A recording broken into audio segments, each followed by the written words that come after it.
พระพุทธศาสนากำเนิดเกิดขึ้นก่อนหน้านี้2,500 กว่าปี หลังจากองค์สมเด็จพระสัมมาสัมพุทธเจ้าได้ปรินิพพาน ปัจจุบันพระพุทธศาสนาได้แพร่ขยายไปทั่วทุกมุมโลก โดยเฉพาะ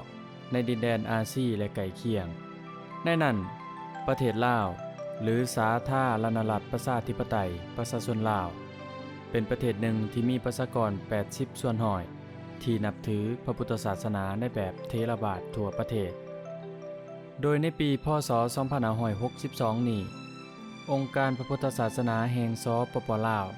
จะได้มีการจัดพิธีอันยิ่งใหญ่ที่บ่เคยมีมาก่อนเพื่อฉลองวันพิเศษที่สุดของชาวพุทธที่หมุนเวียนประจบครบรอบกันนั่นก็คือวันวิสาขบูชา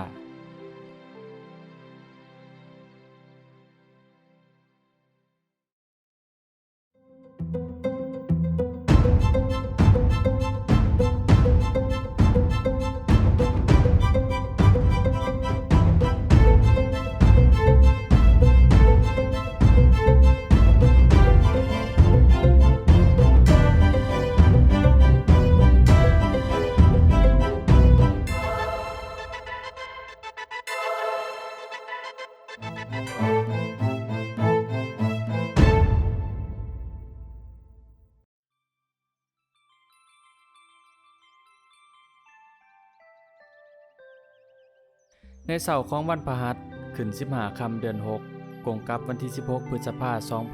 2019 ที่เป็นวันปฐมฤกษ์นี้ประชาชน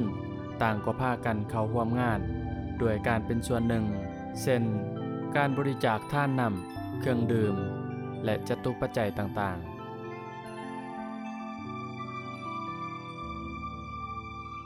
พวกเขาได้มีการจัดงานวันวิสาขบูชาขึ้นมาซึ่งที่จริงงานวันวิสาขบูชานี่ขอเว้าคืนน้อยหนึ่งเนาะวันวิสาขบูชาหรือว่าเว้าอย่างเต็มว่าวิสาขปุณณมีบูชาแปลว่าการบูชาในวันเดือน6เพ็ญพระจันทร์เต็มดวงอันนี้เกี่ยวข้องกับองค์พระบรมศาสดาอรหันตสัมมาสัมพุทธเจ้าของเฮาโดยตรงก็คือเป็นวันค่ายวันประสูติออกจากพระครรภ์พระมารดาของพระมหาสัจเจ้าหลังจากนั้นเมื่อล่วงไป35 ปีพระองค์ก็ได้ตรัสรู้พระอนุตตรสัมมาสัมโพธิญาณก็เดือน6เพ็ญเหมือนกันและเมื่อล่วงไป80 ปีหรือ80 พรรษาพระองค์ได้เสด็จดับขันธปรินิพพานก็เดือน6เพ็ญเหมือนกันเพราะฉะนั้นวันเดือน6เพ็ญนี่เป็นวันค่ายวันประสูติออกจากพระครรภ์พระมารดาเป็นวันตรัสรู้พระอนุตตรสัมมาสัมโพธิญาณเป็นพระสัมมาสัมพุทธเจ้าแล้วก็เป็นวันที่เสด็จดับขันธปรินิพพานเป็นอนุปฏิเสสนิพพานธาตุขององค์พระบรมศาสดาอรหันตสัมมาสัมพุทธเจ้าจึงได้มีการบูชาในเดือน6เพ็ญ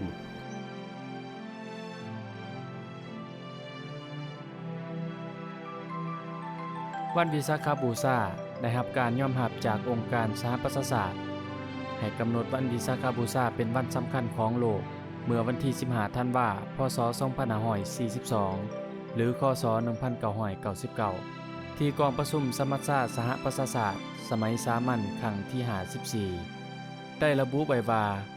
พระพุทธศาสนาเป็นศาสนาที่เก่าแก่ที่สุดศาสนาหนึ่งของโลกที่ได้หล่อหลอมจิตวิญญาณของมนุษยชาติมาอย่างดนนานจึงได้ประกาศให้วันวิสาขบูชากงกับวันเพ็ญเดือนพฤษภาคมเป็นวันสำคัญสากลนานาชาติที่จริงประเทศที่นับถือพระพุทธศาสนาก็มีการจัดมาอยู่ตลอดพุทธศาสนาหลวงมาอยู่ 2,500 กว่าปีประเทศที่จัดก่อนที่สุดก็คือประเทศศรีลังกาประเทศศรีลังกาเนี่ยจะจัดมาตั้งแต่บูหานาการและประเทศที่นับถือพระพุทธศาสนา ในอาซีตะเวนออกเสียงใต้พวกเฮาก็มีการจัดมาแต่สมัยบูฮานโดยเฉพาะในลาวเฮานี่เฮาก็นับถือพุทธศาสนามาหลายพันปีได้ครับเอาพระพุทธศาสนาที่นี่ที่มาเป็นหลักฐานบันทึกทางประวัติศาสตร์ที่พวกเขายอมหับกันแท้ๆก็คือในยุคของพญาฝ่างูมหาราชซึ่งนำพระพุทธศาสนาเถรวาทเข้ามาสู่อาณาจักรล้านสร้างหลังจากนั้นเจริญหุ่งเฮืองมาถึงอาณาจักรล้านสร้างยุคที่หุ่งเฮืองที่สุดก็คือในยุคของพญาสุริยวงศาธมิกราชเจ้าอันนี้เป็นยุคคำของอาณาจักรคือมีความเจริญหุ่งเฮืองทางศาสตร์บ้านเมืองและมีความเจริญหุ่งเฮืองพิเศษสุดก็คือทางด้านวัฒนธรรมเพราะฉะนั้นในยุคล้านสร้างที่หุ่งเฮืองก็คือยุคพญาสุริยวงศาธมิกราชเจ้านี่จึงมีการจัดงานวันวิสาขบูชาที่เป็นรูปแบบเป็นลักษณะแต่ว่าเมื่อล้านสร้างเสื่อมยุคอาณาจักรลาวล้านสร้างแยกออกเป็น3อาณาจักรในก็อาจจะมีอยู่การจัดงานวันวิสาขบูชาแต่บ่โดดเด่นก็คือจัดมาตลอดมาถึงยุคลาวเฮาเป็นหัวเมืองขึ้นของต่างชาติและบ้านเมืองก็มีสงครามในการจัดงานวันวิสาขบูชาเฮาก็เงียบไปมาถึงยุคสปป.ลาวก็ในยุคฟื้นฟูประเทศสร้างสาพัฒนาประเทศชาติบ้านเมืองเฮาก็ไปสุมใส่เรื่องการพัฒนาประเทศเรื่องวันวิสาขบูชาเฮาสิจะจัดเฉลิมฉลองกับบ่โดดเด่นแต่ว่าโดยปกติกับครูบาอาจารย์พระสงฆ์องค์เจ้าศรัทธาออกตนญาติโยมกับพากันจัดกันทุกๆปีมาในปี 2019 พศ 2561-62 พวกเขาได้รับการแจ้งการจากของการศูนย์กลางผักว่าให้จัดงานวันวิสาขบูชาโดยแจ้งทางของการศูนย์กลางผักว่าให้องค์การพุทธศาสนาสัมพันธ์แห่งสปป.ลาวและองค์การแนวลาวสังสารโดยเฉพาะกศูนย์กลางแนวลาวสังสารได้ร่วมกันจัดงานเฉลิมฉลองวันวิสาขบูชาขึ้นมาอันนี้ปีนี้เขาจึงจัดพิเศษ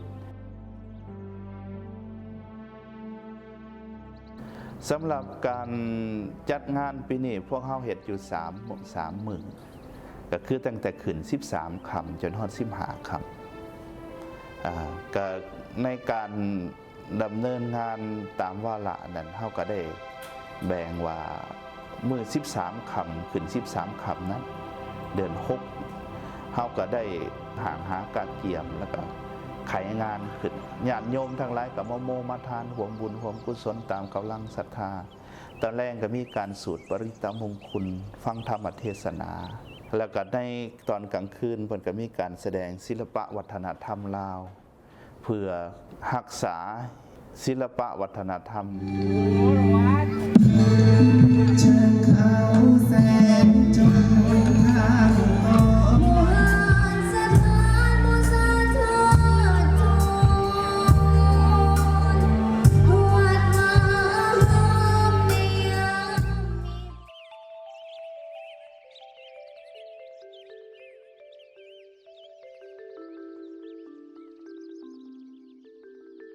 หลังจากนั้นวันที่2เฮาในภาคเช้ากับ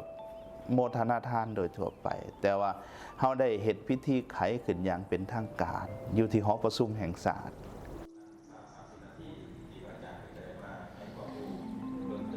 เป็นวันที่มีวาระพิธีพิเศษโดยการนิมนต์พระสงฆ์สามเณรเชิญการนำภาครัฐบรรดาทูตจากประเทศต่างๆนักเรียนนักศึกษาแขกถูกเชิญบรรดาสื่อมวลชนและพุทธศาสนิกชนทุกทั่วหน้าเข้าสู่หอประชุมแห่งชาติไหว้พระและรับฟังปาฐกถาธรรมจากพระมหาเถระเพื่อระลึกถึงองค์สมเด็จพระสัมมาสัมพุทธเจ้า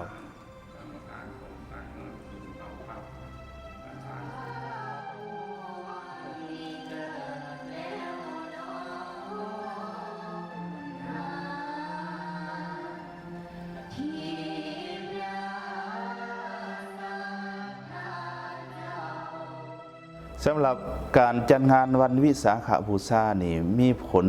ต่อจิตใจมวลชนชาวลาวอย่างใดนั่นอันนี้เป็นคุณค่าเป็นความปลื้มปิติเป็นความเหลื่อมใสศรัทธายิ่งขึ้นของมวลพุทธศาสนิกชนลาวเฮาทั้งหลายชาวพุทธลาวทั้งหลายเห็นพวกเฮาพระสงฆ์องค์ข้าเจ้าแล้วก็ทางผักทางหลักเพิ่นให้ความสำคัญส่งเสริมสนับสนุนในการจัดงานวันวิสาขบูชานี่มวลพุทธบริษัททั้งหลายกับปราบปลื้มปีติดีใจเฮ็ดให้เพิ่มพูนศรัทธาเพิ่มพูนกำลังแห่งปัญญากำลังแห่งศรัทธายิ่งขึ้นดีใจที่สุดว่าทางองค์การพุทธศาสนาก็คือพระสงฆ์องค์ข้าเจ้าครูบาอาจารย์และการนำผักหลัดเพิ่นได้เอาใจใส่ยุคสูงเกียรติคุณเกียรติศักดิ์ศรีในนามพุทธบริษัทก็เฮ็ดให้โอกาสมวลชนทั้งหลายได้โอกาสทำบุญให้ทานฟังธรรมเทศนาได้ประพฤติปฏิบัติธรรมตามหลักคำสั่งสอนขององค์พระสัมมาสัมพุทธเจ้าในวาระพิธีที่ชาวลาวให้ความสนใจเป็นพิเศษในวันสุดท้าย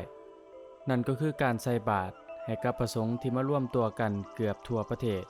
โดยมีพระมหาเถรานุเถระเจ้าคณะอปสแขวงทั่วประเทศตลอดถึงพระสงฆ์สามเณรเกือบพันกว่าองค์เข้าร่วมและมีพุทธศาสนิกชนเข้าร่วมหลายพันคนในวันพิธีอันมโหฬารในครั้งนี้วันวิสาขบูชานี่เป็นวันเหตุการณ์อัศจรรย์ที่เกี่ยวเนื่องกับองค์พระบรมศาสดาองค์พระบรมศาสดาอรหันตสัมมาสัมพุทธเจ้านี่เป็นเจ้าของพุทธศาสนาพวกเฮาชาวพุทธศาสนิกชนทั้งหลายนับถือพระพุทธศาสนาก็คือนับถือองค์พระพุทธเจ้าองค์พระธรรมองค์พระสงฆ์เป็นสรณะเป็นที่พึ่งถ้าจะเปรียบพระพุทธเจ้าก็เปรียบเหมือนพ่อพระธรรมเปรียบเหมือนแม่ผู้ให้กำเนิดพระสงฆ์เปรียบเหมือนอ้ายทรายเมื่อใดถึงวาระครบรอบวันตายหรือว่าวันเกิดหรือว่าวันจากไปของบุพการีชนพวกเฮาก็ยังมากระทำเฉลิมฉลองหรือว่าจัดงานเพื่อระลึกถึงบุคคลเหล่านั้นเนื่องในโอกาสวันครบรอบแห่งการเกิดการตรัสรู้และก็การจากไปขององค์พระบรมศาสดาผู้เปรียบเหมือนกันกับบิดาอันสูงสุดของพวกเฮาชาวพุทธทั้งหลายเพราะฉะนั้นจึงฝากว่าเนื่องในวันโอกาสวันวิสาขบูชาขอให้พวกทานทั้งหลายและก็พ่อแม่ครูบาอาจารย์ทั้งหลายได้ตระหนักเอาใจใส่จัดงานเฉลิมฉลองเพื่อระลึกถึงพระคุณขององค์พระสัมมาสัมพุทธเจ้าตามที่เป็นจริงและนี่คือเรื่องราวมหัศจรรย์อย่างหนึ่งในพระพุทธศาสนาที่ชาวโลกต่างก็ยกย่องและถือเป็นวันสำคัญระดับนานาศาสตร์ส่วนชาวลาวทั้งศาสตร์ต่างก็ปลื้มปิติต่อพิธีหรืองานบุญดังกล่าวเป็นที่เอกอ่างทนุงใจที่ได้เกิดในดินแดนแห่งพระพุทธศาสนาโดยแท้พระพุทธศาสนากับประชาชนลาวถือว่าเป็นอันหนึ่งอันเดียวกันบ่สามารถตัดแยกออกจากกันได้ด้วยความผูกพันกับวัฒนธรรมวิถีชีวิตมาอย่างโดนนานและชาวพุทธศาสนิกชนลาวยังคงสืบสานวิธีปฏิบัติที่ดีเช่นเดียวกับชาวพุทธทั่วโลกที่จะปฏิบัติอย่างนี้สืบต่อไป